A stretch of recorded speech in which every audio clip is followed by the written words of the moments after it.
vai estudar aqui a Lei 12.037, tá? De 2009. A Lei 12.037 de 2009, ela veio substituir uma lei lá do ano 2000, tá? Eu coloquei aqui até, ilustrativamente, aqui, uma ficha criminal, né, fake aqui da CIA, tal, só para o aluno conseguir entender do que se trata uma identificação criminal. A identificação criminal nada mais é do que uma ficha de uma pessoa que não tem identidade civil, ela não tem uma identificação civil, e foi, então, no âmbito da polícia, elaborada uma ficha criminal. O fato dessa pessoa ter uma ficha criminal não significa que ela cometeu um crime. Pode ser que ela tenha sido indiciada, que ela esteja sendo investigada, né? E, nesse caso, a polícia teve que fazer a identificação daquela pessoa. Mas o primeiro ponto importante que a gente tem que entender é que a identificação criminal, ela não é uma regra. A identificação criminal, ela é uma exceção. E esse é o primeiro ponto aí para a prova, tá? A gente vai chegar lá. Então, a gente está vendo aqui a Lei 12.037, que trata da identificação criminal do civilmente identificado. Civilmente identificado. O que é aquela pessoa civilmente identificada? Civilmente identificado é aquele cara que ele tem uma identidade civil, que ele tem uma CNH, que ele tem um documento profissional da OAB, por exemplo, ou uma carteira do Conselho de Psicologia, ou da área de formação dele, ou uma carteira de trabalho, ou um passaporte, né? Então, ele tem alguma identificação perante os órgãos públicos, ele já foi identificado, tá? E todas as legislações que a gente estuda, elas têm um lastro constitucional. Todos vocês aí que fazem concurso, estão estudando direito constitucional, provavelmente já estudaram a hierarquia das normas, e dentro da hierarquia das normas a gente sabe que tudo isso vai estar ligado ao direito constitucional, à nossa Constituição Federal. E a gente vai procurar, né, o nosso amparo dentro da Constituição Federal relativo a esse tópico que a gente vai estudar. Só antecipadamente, que eu já antecipei um pouco, gente, quem quiser me adicionar aí nas redes sociais, tem meu Instagram aí, tá? Fortunato Júnior. Eu tenho um canalzinho no YouTube também aí, onde eu falo sobre concurso, carreiras policiais, carreiras no geral, enfim, tá? Bom, o artigo 5º da Constituição Federal, aqui no inciso 58, traz aqui a seguinte passagem: o civilmente identificado, quer dizer, aquele que já está identificado perante os órgãos públicos, né, que tem a sua identificação, foi emitida lá no Rio de Janeiro, sou do Rio de Janeiro, lá tem identificação pelo Instituto, antigamente era o antigo Instituto Félix Pacheco, outros hoje em dia são identificados pelo Detran, outros Secretaria de Segurança Pública. Então, vai haver dentro da estrutura, em geral, do Poder Executivo, um órgão que tem a competência de realizar a identificação do cidadão, tá? Então, esse cidadão, ele foi civilmente identificado, ele não vai ser submetido à identificação criminal, salvo nas hipóteses previstas em lei. Bom, esse ponto aqui é bem importante porque, em regra, você, cidadão, não vai ser submetido à identificação criminal. Então, se a polícia realizou uma abordagem, te encontrou na rua, ou deu no âmbito de uma investigação, ou foi realizado um mandado de busca e apreensão dentro da sua residência, ou você foi abordado ali, uma abordagem de rotina na rua, e o policial pediu a sua identidade, e você apresentou a sua identidade, e aquela identidade ela tem condições de identificar quem é você, você não precisa ser identificado criminalmente, você não precisa ter uma ficha lá sua, né, comprovando, dizendo quem você é. Tá? Então, salvo nas hipóteses previstas em lei. Que lei é essa? É a Lei 12.037, é a lei que a gente está estudando no dia de hoje. Tá? Então, a Lei 12.037, ela veio dar execução, ela veio regular o inciso 58 do artigo 5º da Constituição Federal. Aí a gente avança para o artigo 1º da Lei 12.037. O artigo 1º da Lei 12.037 é praticamente uma cópia do inciso 58 do artigo 5º da Constituição Federal. Só tem uma mudança. É o mesmo texto que ele fala, salvo nos casos previstos nesta lei.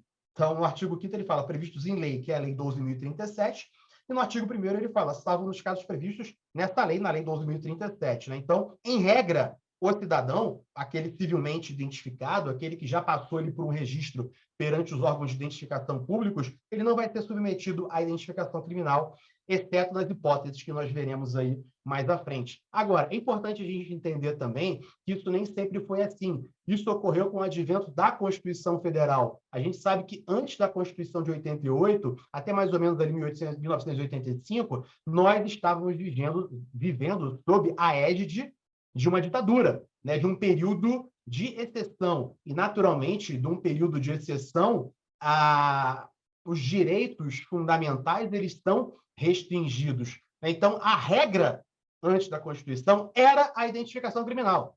Era a regra. Agora passou a ser exceção para os casos que nós veremos aí mais à frente, tá, pessoal? Então, só para a gente entender que a exceção, que a regra é não ser identificado. Tá? E o que é essa identificação criminal? Né? Como eu falei aqui, até a colega entrou depois, eu tinha começado a fazer aqui uma introdução sobre o tema, né? E quando você, uma autoridade policial, um agente policial, está no exercício das suas atribuições, um dos pilares da sua atuação é identificar aquele elemento que ele está abordando ou que ele está investigando para diversas situações, para que ele possa ver se ele já tem passagem na polícia, se ele já cometeu outros crimes, né? Pode ser que, por exemplo, tenha ocorrido um crime, é um crime que não tem autor, e talvez aquela pessoa seja o autor daquele crime, e isso pode ser causa de identificação do autor daquele crime.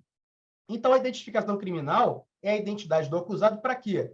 Para registro, guarda e recuperação. Então, as autoridades públicas vão registrar quem é aquele indivíduo, né? No caso, os registros nos órgãos policiais, vão armazenar, lembrando que esse armazenamento, em regra, ele é sigiloso, tá?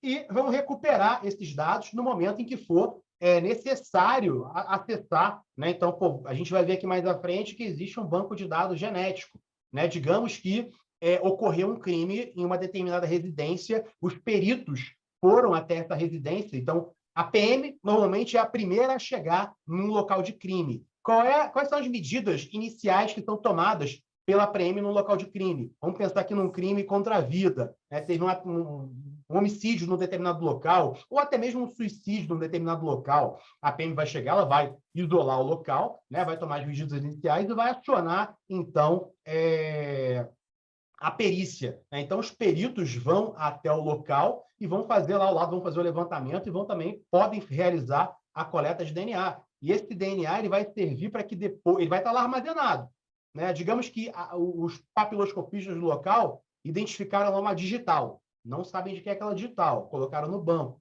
mas ela vai ficar lá no banco. Pode ser que, posteriormente, um cidadão que é abordado na rua e que é identificado criminalmente, aquela digital dele bata com a digital que foi identificada no local de crime. Você tinha levantado a mão aí, Pedro? Sim, senhor. A identidade do acusado para registro, guarda e recuperação, essa identidade dele que é sigilosa? Exatamente, né? Ela é sigilosa no sentido de que ela vai ficar ali somente disponível para os agentes públicos, né? Ela não vai estar num banco de dados aberto para a sociedade, para qualquer um entrar lá e acessar quem tem identidade criminal. Até porque, como eu falei, a gente tem que atender ao princípio da presunção da inocência. Pode ser que um determinado cidadão ele está sendo ainda investigado, né? Ainda não tem elementos que condenem ele ainda não passou pelo devido processo legal. Então, eu não posso... A gente sabe que no Brasil como as coisas funcionam. Imagina se você é emitida uma certidão de antecedentes criminais, você está indo atrás de um emprego, e você leva essa certidão de antecedentes criminais e tem lá uma ficha criminal sua de uma situação que você está sendo investigado. Com certeza não vão te contratar nesse sentido. Então, essa identidade do acusado que vai ficar sob sigilo, né? Vai ficar guardada lá e vai acessar, em regra, por requerimento ali da autoridade judiciária ou da própria autoridade policial que vai acessar durante uma investigação. Tá? Bom, aí a gente avança aqui para o artigo 2º, né? A identificação civil. Como é que eu vou identificar civilmente uma pessoa? Tá? A gente tem aqui um rol de documentos. E o que é importante registrar aqui? Esse rol é um rol não taxativo. É um rol meramente exemplificativo. Tá? Então, por que ele é um rol meramente exemplificativo? Porque outros documentos podem ser considerados para que seja realizada a identificação civil do cidadão. Então, eu tenho aqui a carteira de identidade, a carteira de trabalho, né? A carteira profissional. O que é a carteira profissional? Pode ter uma carteira da OAB. Ah, eu sou advogado, peguei minha carteirinha da OAB lá com a minha foto, ou a carteirinha, sou psicólogo do Conselho de Psicologia, ou do Conselho de Arquitetura, então da minha área de formação. O passaporte aí, emitido pela Polícia Federal, a minha carteira de identificação funcional. Então, não são todos os órgãos públicos, não são todas as profissões do serviço público que têm identificação funcional. Eu acho que até estou com a minha aqui, ó. Então, tem aqui isso aqui é um modelo de identificação. Isso aqui é uma identificação funcional, a carteira de identificação funcional. Aqui é a minha identificação. Sempre quis ver uma federal, Polícia Legislativa. Top. Eu tenho aqui meu... Não confundam com o distintivo, né? Porque esse aqui é o distintivo, ó. Esse aqui é o da Polícia Federal. Quando eu fui policial federal, tem guardado aqui. Que massa! Mas esse é o modelo de identificação funcional. Quem tem normalmente identificação funcional? Um promotor do Ministério Público, judiciário, delegado, agente de polícia. Então, é uma forma de identificação funcional. É válido. E aí, no inciso 6, ele coloca aqui, ó, outro documento público que permita a identificação do indiciado. Eu tinha até um outro documento aqui, por exemplo... Eu tenho uma carteira do CREF. Do CREF, não, do Cresce, de corretor. Essa carteirinha ela entraria como uma carteira profissional. Carteira profissional, né? Agora, por exemplo, eu tenho uma carteira emitida pela Marinha, que é uma carteira de arraiz amador. Né? Tem minha foto, tem meus dados, é um documento público, e ela entra aqui no inciso 6 como um documento que serve para me identificar civilmente. Né?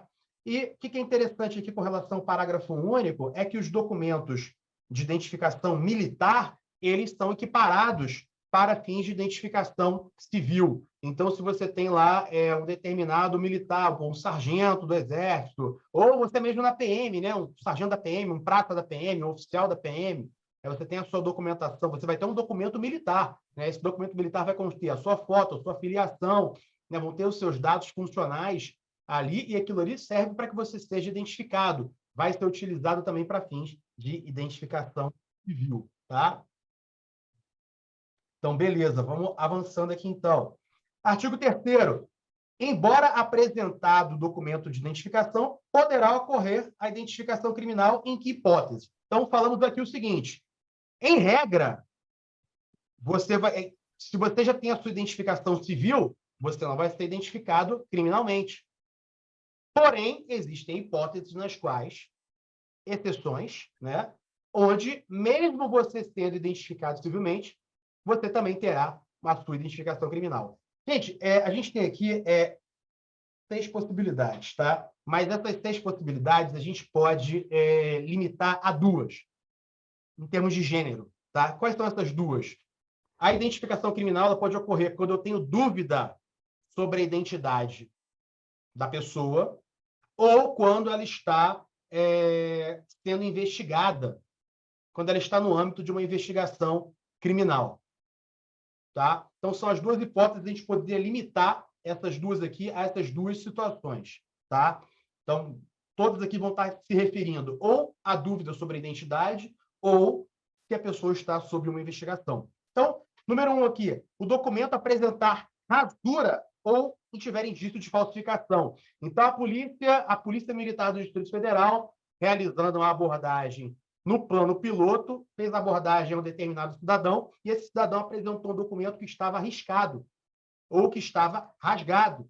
E esse documento, essa rasura, impossibilitou a identificação adequada ou gerou dúvida na autoridade policial, no caso ali o policial que estava naquele momento.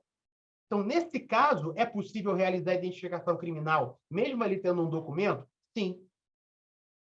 2, o documento apresentado for insuficiente para identificar cabalmente o indiciado. Por exemplo, existem documentos que não têm foto.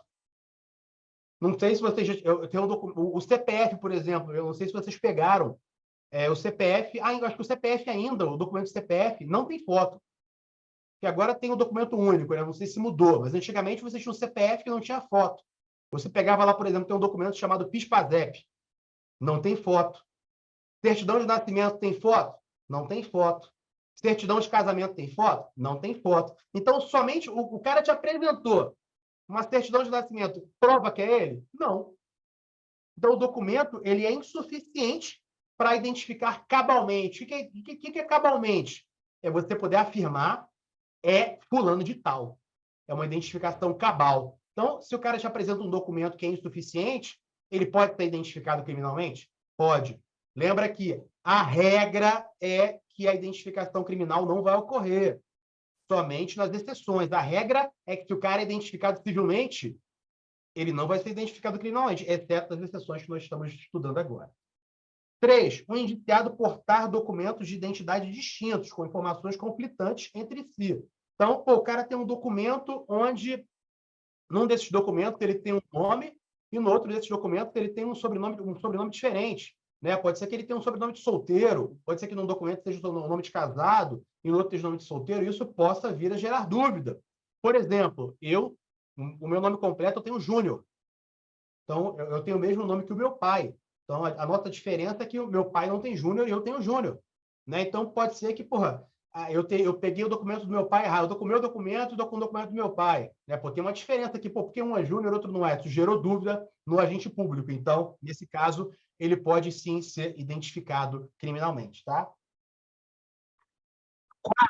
E essa hipótese 4 aqui, esse inciso 4 do artigo 3º, ele é muito importante. Você pode colocar aí até uma caveirinha nele aí, né? Porque ele é muito importante, galera. Ele vai cair muito aí na sua prova, tá? O inciso 4º do artigo 3º, tá? Porque a identificação criminal for essencial às investigações policiais. Então, no âmbito de um inquérito policial, ou pode ser um procedimento que está sendo tocado pela Polícia Rodoviária Federal, que também faz ali alguns procedimentos, ou dentro da Polícia Federal, ou até a Polícia Militar tem alguns procedimentos, as polícias legislativas. Então, no âmbito de investigações policiais, e aqui entra o ponto que é mais cobrado em prova, segundo o despacho da autoridade judiciária competente. Então, olha só, nesse caso, o cara tem documento, ele tem identidade civil, ou ele tem carteira de trabalho, ou ele tem identidade profissional, ele tem um documento perfeito que identifica ele. Porém, ele está sendo investigado no âmbito de um inquérito policial. E aí, nesse caso, o juiz vai requerer a identificação criminal dele. Tá? O juiz vai requerer a identificação criminal dele nesse caso. Tá? Mesmo que ele tenha um documento lá, ok, um documento que o identifique cabalmente. Né? O que é importante aqui? Porque normalmente as bancas colocam o quê? Segundo o despacho da autoridade policial. Nesse caso, a autoridade policial, quem seria? O delegado. Mas não é o delegado. Quem faz isso aqui é o juiz, é a autoridade judiciária. Tá? Pode falar, Pedro. Professor, essa identificação criminal é a mesma identificação da etapa do concurso? É o mesmo tipo de identificação? Como assim da etapa do concurso? Não, você está confundindo com investigação social, né? Isso. Não. Investigação social é uma coisa, identificação criminal é outra. Investigação social, eles vão investigar a tua vida para ver se tu não é vagabundo. Pô, tu quer entrar na polícia. Falando rasgado, para ver se não é vagabundo. O cara é monocego, o cara fica na rodoviária lá, o cara fica, sei lá, fazendo várias coisas erradas aí. Claro que existe uma legislação que ampara a investigação social, né, que não é o mérito do nosso estudo de hoje. Existem diversos casos, diversas hipóteses, tá, nas quais, se a pessoa se enquadrar, ela pode vir a ser reprovada na investigação social. Tá? Isso não é identificação criminal. Identificação criminal é o quê? Você, Pedro, foi abordado na rua pela Polícia Militar. O seu documento estava rasurado. A Polícia Militar ela pode, então, te encaminhar à delegacia, porque ela teve dúvidas sobre a sua identidade, e lá vai ser feita, então, a sua identificação criminal. Não significa que você cometeu um crime, tá? Significa que você não estava, como você não tinha o seu documento, né? Você não é obrigado a se identificar. Isso não existe nenhuma lei que obrigue isso. Porém, se a autoridade policial te abordar e ela não conseguir te identificar, ela tem o dever de te encaminhar para uma delegacia ali para ver quem você é. Por que ela tem que fazer isso?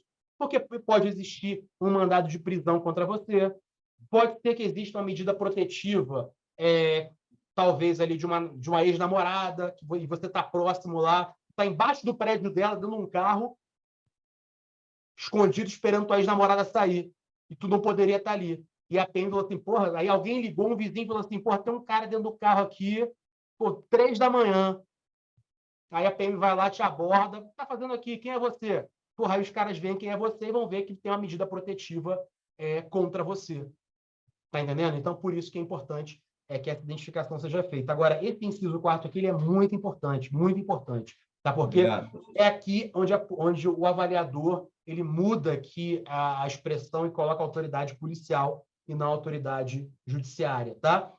Então, pode ser o juiz de ofício ou pode ser o delegado. O delegado representou, porque o delegado, no âmbito da investigação, entendeu que era importante que aquele elemento fosse identificado criminalmente. Dessa forma, ele requereu ao juiz e o juiz autorizou, tá? Ou do Ministério Público ou da própria defesa. Aí você pode se perguntar, pô, por que a defesa iria pedir a identificação criminal de um acusado? Porque ela tem certeza que não foi ele que cometeu o crime, e às vezes você tem uma digital no local do crime, e se ele se identificar criminalmente, vai ter lá a identificação datiloscópica dele, e eles vão poder bater as identificações e ver que não é daquela pessoa, e vai poder inocentar ele. Tá? 5. Constar de registros policiais o uso de outros nomes ou diferentes qualificações. Então, porra, a polícia abordou o Pedro aí na rua, mas a polícia outras vezes já tinha abordado ele e pô, o pessoal chamava ele de Alexandre ou de Daniel, ou então já era um cara conhecido, ou já tinha um registro dele com outro nome, né? Pô, tem a identificação dele, tinha um registro dele com outro nome. Então, nesse caso, pode então ser feita a identificação criminal. Ou 6º, o estado de conservação, ou, quer dizer, o documento está velho, já aconteceu com vocês aí, talvez, de terem colocado um documento na calça, esqueceram, botaram a calça para lavar, foi lavou o documento ficou todo troncho, né? Acontece, né? Ou às vezes é um documento que você tem muito antigo, então a distância temporal, aí você tem um documento de quando você era criança. Pô, hoje você fez a identificação, você tinha 5 anos, agora você tem 20, não dá para saber se é você, né? Mudou muito. Ou da localidade, ou a distância temporal da localidade. Pô, eu estou em Brasília, mas eu nasci lá no interior do Piauí, fui registrado no cartório de uma cidade pequena, e os agentes policiais não têm como acessar o banco de dados daquele registro ali no tempo hábil. Tá? Então, nesse caso, pode ser feita também a identificação criminal. Então, voltando, em regra, aquele que já tem a sua identificação civil não será identificado criminalmente. Porém, existem hipóteses nas quais o agente público pode identificar criminalmente o cidadão. São dois gêneros aí que podem ser colocados quando existe dúvida sobre a identidade daquela pessoa ou quando ela está sendo investigada criminalmente. Tá? Bom, parágrafo único, as cópias dos documentos apresentados deverão ser juntadas aos autos do inquérito. Então, pô, você apresentou um documento, aquele documento estava rasurado, ou não comprovava a sua identidade, tudo aquilo vai ser tirado uma fotocópia e vai ser anexado ali à investigação ou ao inquérito policial que está sendo tocado ali pela autoridade policial. Tá? Artigo 4º, quando houver necessidade da identificação criminal, a autoridade encarregada vai tomar providências para evitar o constrangimento. Galera, esse artigo 4º aqui é importante por quê? Por que é importante evitar o constrangimento? Porque às vezes o cara vai ser identificado, mas ele não é culpado. Ele está sendo identificado porque ele se enquadrou, ele está numa investigação. O juiz pediu, ou ele está sendo investigado, ele foi indiciado, mas ele não foi condenado. Né? E aquela, digamos, uma foto do cara sendo identificado. Isso aí não pode ser algo que pode repercutir negativamente para a imagem dele? Pode. Então, como isso pode repercutir negativamente, tem que se manter, então, isso tem que ser, essa identificação tem que ser realizada num ambiente sóbrio, num ambiente onde ele possa ter um pouco de privacidade, né? Que estejam ali somente os agentes que vão realizar. Normalmente, quem faz isso aí são os escrivães ou os papiloscopistas, né? Ou a própria perícia pode fazer essa identificação. Tá? Artigo 5º também, muito importante. Galera, a identificação criminal, ela engloba o quê? Processo datiloscópico e fotográfico. Então, você vai lá colocar os seus dedinhos para pegar as suas digitais, é o que o pessoal costuma chamar na gíria aí de tocar piano. O que é tocar piano? Você vai colocar os seus dedos lá para pegar as suas digitais. Acho que todos vocês, em algum momento, devem ter colhido digital, né? Então, vão colher a digital de vocês e o processo fotográfico. Então, em regra, quando falar de identificação criminal, eu estou falando de o quê? Datiloscopia e fotografia. Vocês já devem ter visto aquelas fotos do cara na delegacia segurando uma plaquinha de frente, de perfil. Então, aquilo ali é a identificação criminal dele. Tá? Agora, a gente vai ver que, em regra, olha só, em regra, a identificação criminal ela se constitui de processo datiloscópico, digitais e fotografia. Porém, existe uma terceira hipótese que pode ocorrer em uma situação específica, que a gente vai ver aqui mais à frente. Tá? Então, na hipótese do inciso 4º do artigo 3º, vamos voltar lá no inciso 4º do artigo 3º, aquele que eu falei que é muito importante. Inciso 4º do artigo 3º, a identificação criminal. Então, poderá ocorrer a identificação criminal quando a identificação criminal for essencial à investigação policial, segundo o despacho do juiz, que vai decidir de ofício ou mediante representação. Então, beleza. Foi feita a identificação por conta de uma investigação. Então, nesse caso, no caso da investigação, poderá incluir a coleta de material biológico para a obtenção do perfil genético, para ter o DNA do cara. Então, olha só, em regra, a identificação criminal, isso aqui é muito importante, preste atenção. Em regra, a identificação criminal ela vai ser constituída de processo de datiloscopia, tocar piano, coleta das suas digitais e foto. Beleza. Porém, quando a identificação criminal ocorrer por conta de uma investigação policial, poderá, não quer dizer que sempre vai acontecer, pode ser feita a coleta de material genético, né? O cabelo ou ali de saliva, né? Para ser identificada, ter o material genético daquele cidadão. Tá? Beleza, tranquilo? Então, o que é importante você saber? Que essa terceira hipótese aqui é somente no caso do inciso 4º do artigo 3º, no âmbito de investigação policial. Lembra que eu falei para vocês que a identificação criminal ocorre por dois motivos. Dúvida sobre a identidade da pessoa e investigação policial. Quando eu tiver dúvida sobre a identidade da pessoa, eu não faço coleta de material. Agora, no caso de investigação, pode sim ocorrer a coleta de material biológico. Tá? Esses dados vão ser coletados por uma perícia oficial, né? Então, em cada estado tem um lugar, você tem lá no estado de São Paulo, você tem a polícia científica, aqui no âmbito do Distrito Federal você tem os peritos na Polícia Civil, né? A Polícia Militar ela não tem perícia, então ela vai pedir para o perito da Polícia Civil fazer essa coleta de material genético. Tá? E o que é importante também? As informações genéticas contidas nesses bancos de dados, então você vai ter um banco de dados com o perfil genético daquela pessoa. Mas esses perfis genéticos não vão poder conter traços somáticos ou comportamentais das pessoas. O que é isso? O que é um traço somático? Ah, fulano é negro, é branco, é alto, é careca, é barbudo, tem a cabeça grande, tem a cabeça pequena, tem um braço grande de determinada altura. Por quê? Acho que todos vocês já devem ter ouvido falar de Lombroso. Lembra que você falou de Cesare Lombroso, onde o pessoal queria dizer que pessoas que tinham determinadas características físicas eram mais propensas a cometer crimes. Orelha de Isso aí, abano, naturalmente. vesgo. Como? Orelha de abano, vesgo. Exatamente. Então, a fim de evitar que tracem perfis que possam criar um certo preconceito ou estigmatizar um determinado grupo, então é proibido fazer isso, ou características comportamentais da pessoa, né?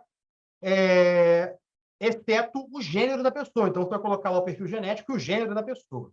Tá? Os dados constantes dos perfis genéticos são sigilosos, né? Então, quem vazar esses dados genéticos aí, o agente público, posso disponibilizar depois, Pedro, tranquilo. Os agentes públicos aí podem responder civilmente perante a justiça comum, ou perante a justiça criminal, ou administrativamente perante os seus órgãos públicos, aí, se vazarem, né? Se quebrarem esse sigilo profissional. E essas informações obtidas a partir da coincidência de perfis genéticos vão ser consignadas em laudo de perícia oficial, firmado por perito oficial. O que ele quis dizer aqui no parágrafo 3º? Digamos que a polícia chegou numa cena de crime, né, um crime contra a vida, houve um homicídio, foi cercado lá o local e a perícia chegou. Houve, então, a coleta de material, foi encontrada no local pelos... Saliva é difícil, né? Mas talvez tenha sido encontrado uma bituca de cigarro, onde a pessoa fumou. É muito comum em cenas de crime, em ambiente de crime, que o vagabundo lá utilize o banheiro para fazer lá número 1, número 2. Acontece, isso é muito comum, tá? Então, diversas... É muito comum que, professor, falhou a ligação, a É chamada? muito, é muito comum que um criminoso, quando no local de crime, ele beba água ou que ele use o banheiro, né? Então, a não ser que o cara, vá de luva, vá todo coberto, mas é muito comum que você possa se encontrar, ou o cara está sem luva, ele tocou em algum lugar, né? Então, a perícia foi lá e fez essa coleta de material. Agora, digamos que foi feita a coleta de material e a polícia tem lá um determinado suspeito de ter cometido aquele crime. Por exemplo, vamos pegar aqui o caso da morte daquela menina, eu esqueci o nome dela. Tem uma menina que foi, acho que todos vocês devem conhecer, um caso famoso, uma menina que foi arremessada pela janela, pelo pai e pela madrasta. Tá? Isso aconteceu... Isabela Nardoni. Isso, exatamente, o caso da Isabela Nardoni. O caso da Isabela Nardoni, ele foi resolvido pela perícia. Então, a perícia identificou que na rede de proteção, a polícia conseguiu encontrar fios de algodão, fios da camisa do pai na rede da janela. E conseguiram ver que existia uma coincidência entre aqueles fios. Agora, o que o parágrafo 3º diz aqui? Que quem vai dizer que um determinado material colhido numa cena de crime e um material encontrado no banco genético dão match, batem, esse material aqui é do Pedro. Tem que ser um perito. Um perito oficial. A gente não é um perito, porque vocês vão ver aí no mundo, peritos, o cara que se denomina perito. Eu sou perito. Não, cara, você ser perito tem que ser concursado. Você é concursado, porque existe o perito particular, que ele é contratado. Agora, ele está dizendo aqui que é um perito oficial, é um cara concursado e habilitado para isso. Tá? Então, artigo 6º, é vedado mencionar a identificação criminal do indiciado em atestados de antecedentes ou informações não destinadas ao juízo criminal. Então, por exemplo, digamos que, o Pedro aí está fazendo concurso para a Polícia Militar. Quando você for aprovado e você tiver que apresentar a sua documentação, junto a sua documentação, com certeza vai ter lá um documento que vai ter os seus antecedentes, que vai dizer se você tem passagem pela polícia, se você já cometeu algum crime, né? Agora, essa sua identificação criminal, ela Marcos, daqui a pouco eu vou ver a tua pergunta aqui, eu vi agora. Essa sua identificação criminal, ela... Até me perdi o que eu ia falar, desculpa. Essa identificação criminal, ela não pode constar nesse documento antes do trânsito em julgado. Você está sendo investigado, né? Você está passando por um procedimento ali ainda de apuração. Então, você, atendendo ao princípio da presunção de inocência, né? Aquela certidão de antecedentes, ela não vai conter essa identificação criminal antes do trânsito em julgado, né? Antes que terminem os recursos. Então, sou o Marco, então o Pedro respondeu aqui, né? Cheguei um pouco atrasado. No caso da identificação criminal é realizada depois do trânsito em julgado de secundária lá? Não. Então, a identificação criminal ela vai acontecer no âmbito da investigação, né? Anteriormente. Não necessariamente aconteceu um crime. Às vezes, um determinado cidadão aí foi abordado, a polícia teve dúvidas sobre a identidade dele, ele foi encaminhado para a delegacia. E ele foi identificado criminalmente, mas não necessariamente ele vai ser... não necessariamente ele vai passar por um processo, não necessariamente ele vai estar sendo julgado. Tá? Isso pode acontecer anteriormente. Tá? No caso de não oferecimento da denúncia, ou sua rejeição, ou absolvição, não quer dizer, o Ministério Público resolveu não oferecer denúncia, ou o Ministério Público ofereceu denúncia e o juiz rejeitou, porque não viu elementos suficientes, ou o cidadão foi absolvido, é facultado a esse indiciado ou já réu, após o arquivamento definitivo do inquérito, após o arquivamento ou trânsito em julgado, requerer a retirada das fotos do inquérito do processo, desde que apresente provas de identidade civil. Esse artigo 7 é outro ponto importante e que o avaliador pode pegar na sua prova. Por que o avaliador pode pegar na sua prova? Porque ele vai dizer que você pode retirar as suas digitais e as suas fotos. Isso não é verdade. Você foi identificado criminalmente, suas digitais vão ficar lá para sempre. Tá? Agora, as fotos você pode tirar, você não foi denunciado, ou a denúncia foi rejeitada, ou você foi absolvido. Transitou em julgado, finalizou lá a situação, o que você pode fazer? Pô, eu não quero que as minhas fotos permaneçam lá, eu quero que as minhas fotos saiam desse arquivo. O que eu faço? Eu pego a minha identidade, ou a minha carteira de trabalho, ou meu passaporte, ou um documento válido que me identifique civilmente, me identifico, e essas fotos vão ser retiradas, vão ser, enfim, vão ser devolvidas, vão ser jogadas fora, enfim, a lei não entra nesse mérito. Tá? Então, o que é importante aqui? Somente as fotos. As suas digitais continuam lá. Tá? Porém, você tem a situação dos perfis genéticos. Foi colhido lá a sua saliva, né? O seu sangue, ou um fio de cabelo. Né? Ah, eu quero que esse meu perfil genético seja excluído do banco de dados. Quando é que isso vai acontecer? Fui absolvido. Beleza. Vou lá, fui absolvido, quero que esteja excluído aí o meu perfil genético. Ok, automático. Agora, digamos que eu fui condenado.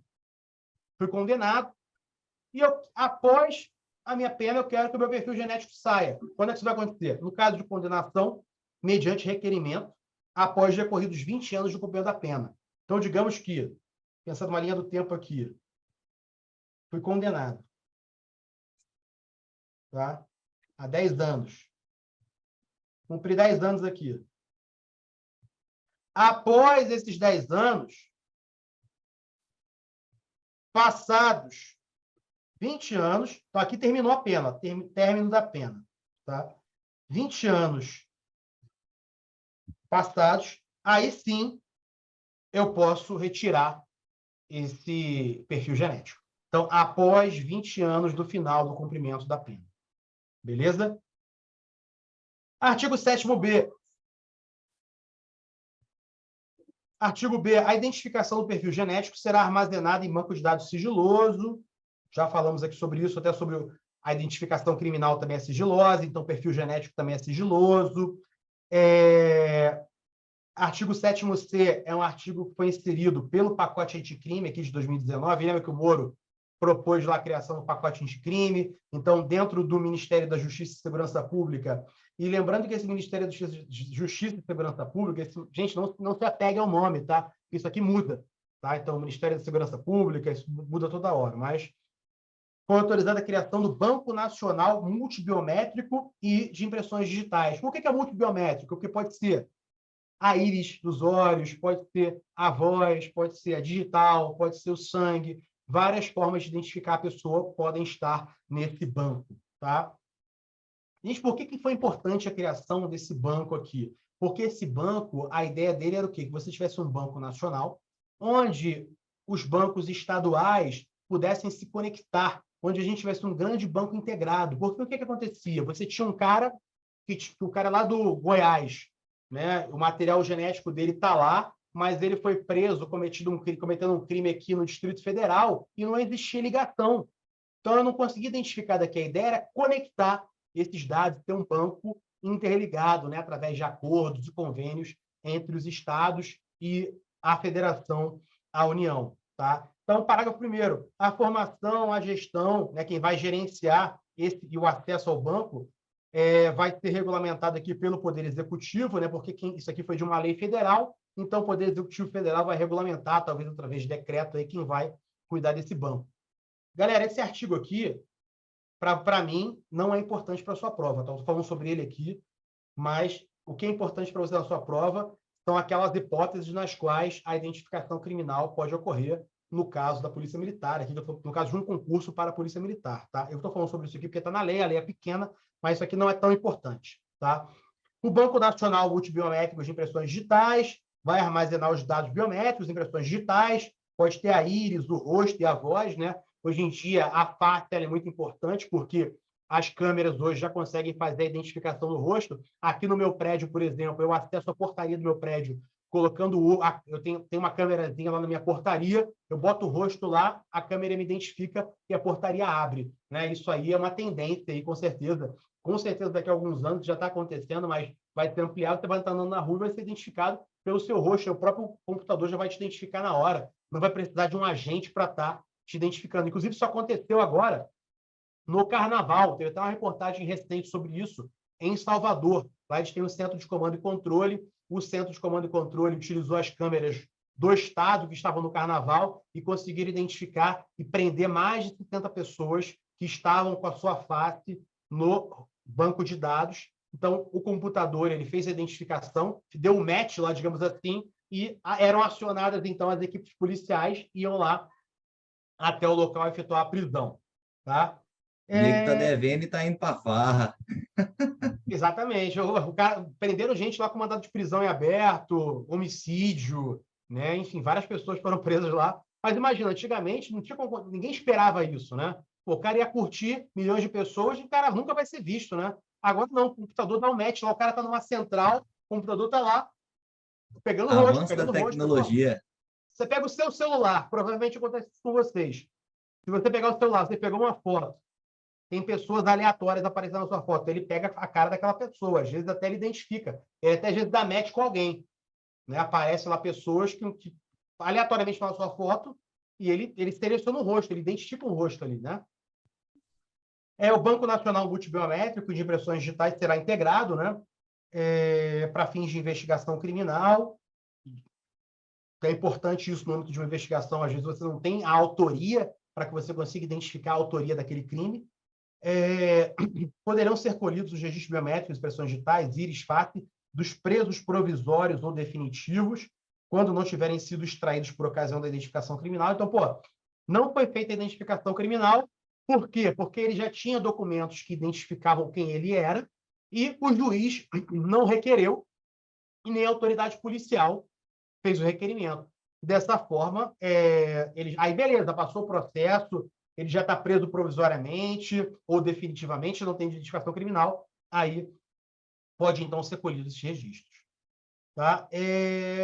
Poderão integrar o Banco Nacional Multibiométrico de Impressões Digitais ou com ele interoperar todos os poderes, o Executivo, Legislativo e Judiciário, pode-se utilizar o banco no Tribunal Superior Eleitoral, acho que todo mundo hoje está votando já com a biometria, eu votei já com a biometria. Parágrafo 6º, no caso de banco de dados de identificação de natureza civil, administrativa eleitoral, o compartilhamento dos registros e de impressões digitais será limitado às impressões digitais e às informações necessárias para identificar, né? Então, a gente só utiliza os dados do banco que são necessários, que são importantes, não precisa fornecer todos os dados. Marcos perguntou aqui, professor, essa lei só recai somente aos civis? Cara, não. Tanto que no início da letra a gente viu que a identidade militar ela pode ser utilizada também para fins de identificação civil, né? Só para fins de comparação, né? Não sei se eu entendi sua pergunta, mas essa lei é para civis, militares, qualquer pessoa pode... para qualquer cidadão, independe de quem é a pessoa, independe de qualquer pessoa. Qualquer pessoa pode ter a sua identificação criminal, ela não é limitada ao civil, ao militar também ela é aplicada. Então, a gente pode ter a integração desse banco de dados através de acordos e convênios com outros poderes ou com outros estados da federação. Os dados são sigilosos, né, desse banco multibiométrico e vai responder civil, penal e administrativamente aquele que vazar esses dados. Tá? As informações, a gente já falou sobre isso, né? As informações obtidas a partir da coincidência de registros biométricos relacionados a crimes deverão ser considerados em laudo pericial. Então, o que isso significa? Como eu já falei, foi colhido um dado genético de uma pessoa no local de crime, foi encontrado depois um suposto autor, foi feita a identificação criminal dele, colhido material genético e foi feita lá a comparação e identificou a pessoa. Tem que ter um laudo oficial, um laudo consignado por um perito para que ele tenha validade. Não adianta vir lá o agente de polícia fazer um laudo, não é ele a pessoa competente. Tá? É vedada, naturalmente, você comercializar a base de dados, né, o banco de dados. A gente pensa só um banco de dados com informações genéticas, pessoais, fotográficas, vale muito dinheiro, vale muita coisa. Então, quem comercializar, um agente público que comercialize isso, por que é importante? Gente, as grandes empresas hoje, elas estão interessadas em saber quem você é, saber os seus hábitos, as suas características, quem é você, para vender, para ganhar dinheiro, né?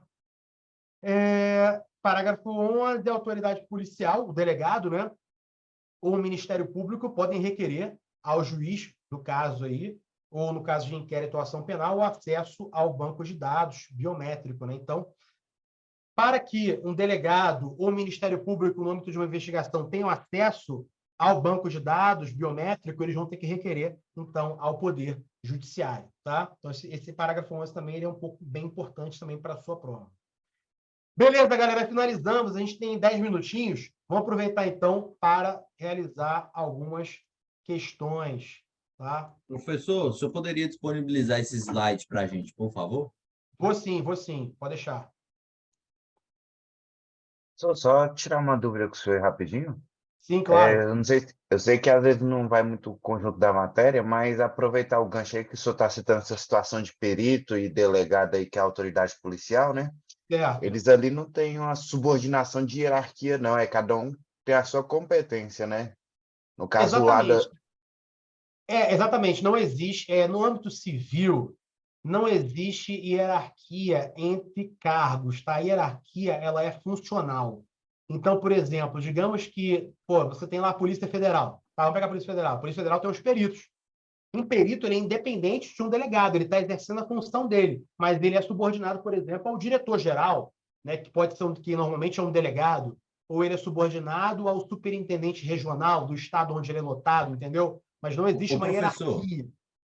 mas a autoridade policial não é só delegado, não? Porque, para mim, a autoridade seria delegado. Não, olha só. Isso aí, vamos lá. No âmbito da Polícia Civil, a autoridade policial, em regra, é um delegado. Mas você tem outros órgãos que conduzem investigações policiais. Por exemplo, eu sou policial legislativo. A Polícia Legislativa, ela conduz inquérito policial. Lá nós não temos delegado. Então, quem é a autoridade policial? É o agente que está imbuído da condução do inquérito. Ele é a autoridade policial naquele momento. Por exemplo, a Polícia Rodoviária Federal, ela conduz algumas investigações, né? O que eles chamam lá de... Tem alguns TCOs, alguma coisa nesse sentido. Então, nesse caso, lá não tem delegado. Quem conduz é o policial rodoviário. Então, aquele que estiver na condução, ele vai ser a autoridade policial nesse caso. Então, não vamos engessar esse conceito de autoridade policial. A autoridade policial, em grande parte dos casos, vai ser o delegado, porque quem vai estar conduzindo o inquérito policial é o delegado. Mas existem outras hipóteses nas quais a investigação é realizada em órgãos onde você não tem delegado. Entendi. Beleza? Vamos aproveitar aqui só para poder fazer algumas questões aqui para a gente não passar batido. A gente tem poucos minutos aqui, a hora passou muito rápido. Bora, quem vive de teoria morre na prática. Simbora. Vamos lá. A Constituição Federal de 88 estabeleceu no artigo 5º, inciso 58, que o civilmente identificado não será submetido à identificação criminal, salvo nas hipóteses previstas em lei. Beleza. Mas vamos lá. Fazem-se a seguir 5 afirmações relativas à Lei 12.337 de 2009, que dispõe sobre a identificação criminosa do identificado. 1. As informações genéticas contidas nos bancos de dados de perfis genéticos poderão revelar traços somáticos ou comportamentais. Errado, porque elas não podem revelar traços somáticos ou comportamentais. Lembra que eu disse para vocês que não podem ter características? O cara é branco, preto, cabeludo, né? Ou ele é agressivo. Eu não quero criar um perfil de criminoso, tá? Por isso que a 1 está errada. Vou avançar aqui, tá, galera? 2. Os documentos de identificação militares são equiparados aos documentos de identificação civis, no que concerne à Lei 12.037 de 2009. Certinho. 3. Embora apresentados documentos de identificação, poderá ocorrer identificação criminal quando esta for essencial às investigações policiais, segundo o despacho da autoridade judiciária, o juiz competente, que vai decidir de ofício ou representação da autoridade policial, pode ser o delegado, o Ministério Público Certíssimo. ou da Defesa. Correto. Tá?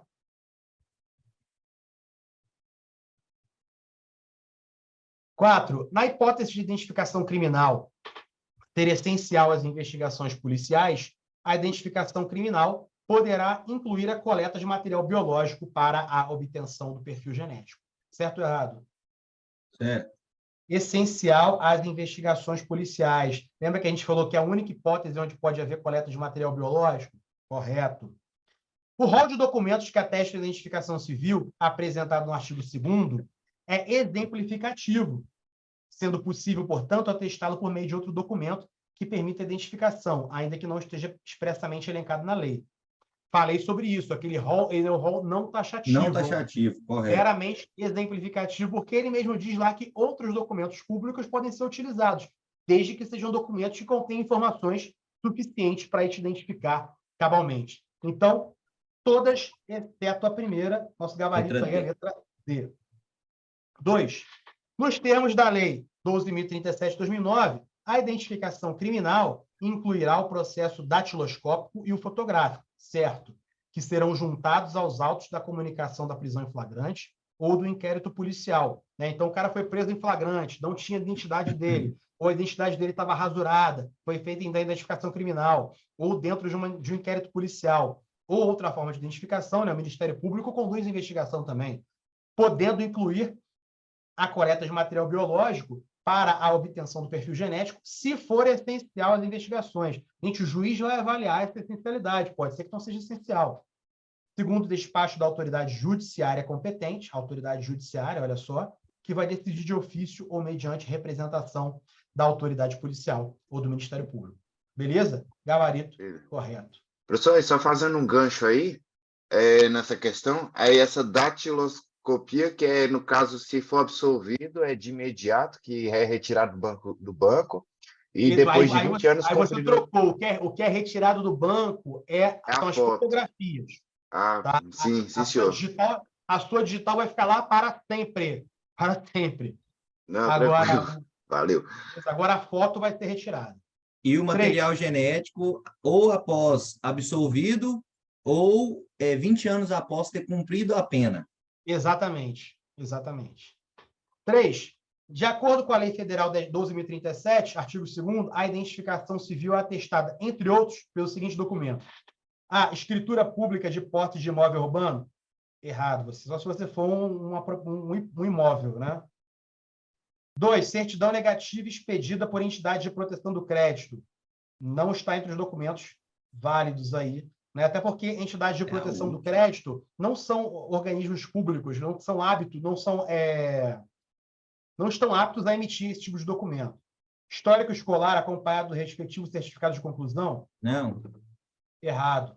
Tá? Porque o histórico escolar pode ser emitido por uma instituição privada. Né? O histórico escolar normalmente não tem nem a sua foto lá. Certificado de propriedade de veículos automotores, o seu documento é público, né? Mas ele está se referindo ao veículo, não a você. E a sua carteira de identidade funcional? Certo. Certo. Então, como eu mostrei para vocês aqui, ó, a identidade funcional, posso ter aqui meu documento, no caso da polícia aqui, né? Nosso gabarito, então, aqui, letra E. Como é que às vezes dá um bug aqui?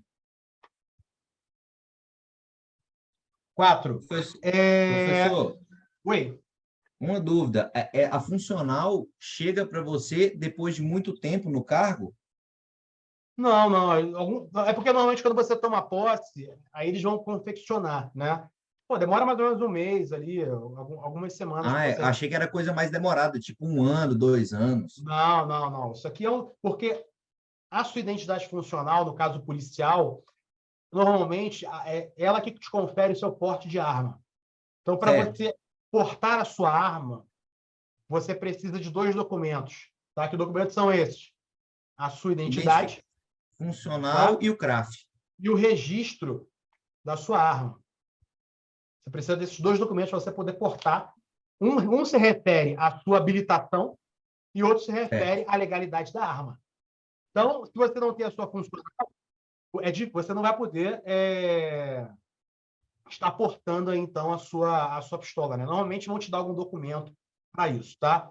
Pessoal, eu vou ter que encerrar, porque já são 19 horas, eu não sei se vai ter outra aula aqui nessa sala, tá? Então, não são várias salas, então eu vou ter que encerrar, apesar da gente ter outras questões, tá? Mas o que eu vou fazer aqui?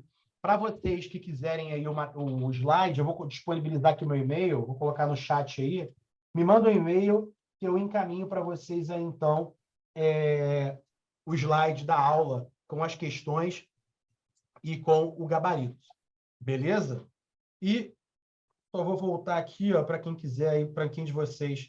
A gente conseguiu, galera, falar sobre toda a lei, né? É uma lei bem tranquila, né? Não tem mistério nenhum, tá? É uma lei com 5, 10 minutos você faz a leitura. Acho que a gente conseguiu bater os pontos aí que são mais importantes para a sua prova. Quem quiser me adicionar nas redes sociais, aí tem meu Instagram, tem o meu canal no YouTube aí. E é isso aí, pessoal. Qualquer dúvida, podem me mandar e-mail que eu respondo para vocês e esclareço para vocês aí. Eu ainda vou estar algumas aulas aí com vocês falando sobre alguns outros diplomas aí legais de legislação especial para a Polícia Militar. Beleza? Pessoal, obrigado aí. Obrigado aí. Uma boa noite para vocês e um bom final de semana aí. Um abraço. Valeu, professor. Abraço. Tchau.